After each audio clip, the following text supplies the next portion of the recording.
어떤 대통령이 과학을 망친 대통령으로 기억되고 싶겠어요. 과학으로 국가를 일으킨 대통령이 되고 싶다. 이 말은 정말이라고 생각을 하는데 그래서 더 큰 문제예요. 지금 벌어지고 있는 일, 과학기술 R&D 예산을 5조대 삭감한다든가 또는 뭐 국가 슈퍼컴퓨터가 전기세 못 내서 안 움직이는 미국 나사가 달 탐사 인공위성 제안했는데 거기 무료로 태워준다고 제안했는데 거기 태울 인공위성을 만들 돈이 우리 예산에 없다고 거절해버린다든가 초유의 일들이 일어나고 있는데 이게 대통령이 과학에 관심이 없어가 아니라 대통령 본인은 관심이 있고 잘하고 있다고 생각하는데 이런 일이 벌어진다는 게 그게 더 심각한 거 아닙니까? 대통령은 올해도 과학에 대한 얘기 많이 했어요. 첫 번째가 1월 5일입니다. 5일이죠. 네. 예, 이 강을 봅시다.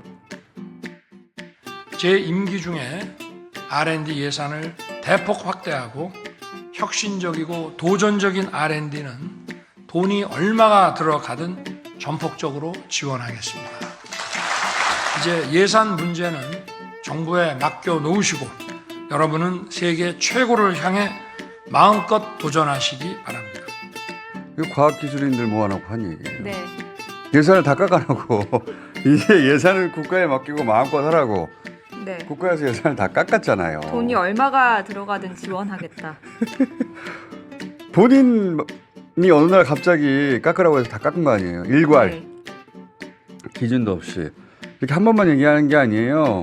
또 민생 토론회 거기서도 그 이후 또 얘기했잖아요. 그게 언제죠? 15일이었습니다. 이거 다시 보시죠. R&D 예산 제 재임 중에 대폭 늘릴 겁니다. 다만 지금 R&D를 조금 줄였습니다. 뭐 많이는 안 줄였어요. 대학의 연구자들이나 이런 분들 공부도 많이 하고 이제 본격적으로 뭔가를 연구를 하려고 하는데 그분들이 연구할 자금이 없어요.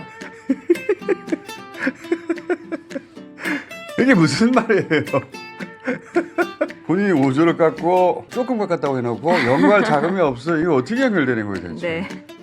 자, 대통령 본인은 과학을 염두에 두고 있는 거예요. 그런데도 이런 일이 일어난다는 게 더 심각하다는 거예요. 대통령이 그러니까 국정이 어떻게 운영되는지 모른다는 얘기죠. 과학기술에 관한 이야기 최근에 많이 합니다. 예산을 너무 많이 깎았고 현장에서는 국가적 재앙이라고 하니까 그 이야기는 들리니까 과학수석도 신설하고 네. 과학 얘기를 계속 하는데 돈을 줘야죠. 말이 아니라. 돈을 왕창 깎아놓고 말만 하면 뭐합니까? 근데 본인이 이렇게 관심 있는 분야도 본인은 잘하고 있다고 생각하잖아요.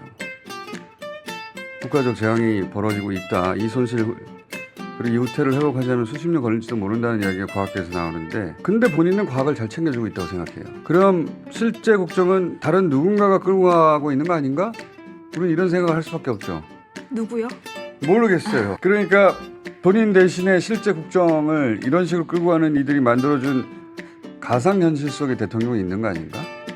자신은 과학을 잘 챙기고 있다고 하는 가상현실 속에 대통령은 갇혀 있고 실제 국정은 5조씩 막 깎아대고 있고 윤석열 대통령이 자신은 잘하고 있다고 하는 가상현실 속에서는 윤 대통령은 아무 문제 없이 국정을 운영하고 있는데 반국가 세력, 종북 세력, 빨갱이들이 윤 대통령을 음해하고 가짜뉴스를 만들어내고 막 국민들을 현혹시키고 그래서 이 반국가 세력을 박멸해야 되는 거예요. 그 가상현실 속에서. 그래서 윤 대통령이 야당을 만날 필요도 없는 거예요. 박멸의 대상이니까. 지금도 우리 현장사에서 야당을 단 한 번도 야당 대표를 안 만난 대통령 네. 아닙니까? 임기 마칠 때까지 안 만날 것 같아요. 그런 가상 세계를 대통령에 만들어준 사람들, 그 사람들 실제 국정을 운영하고 있다고 저는 봅니다. 근데 그게 하나가 아니라 그룹인 것 같다 여러 춘추 전국 시대사 권력의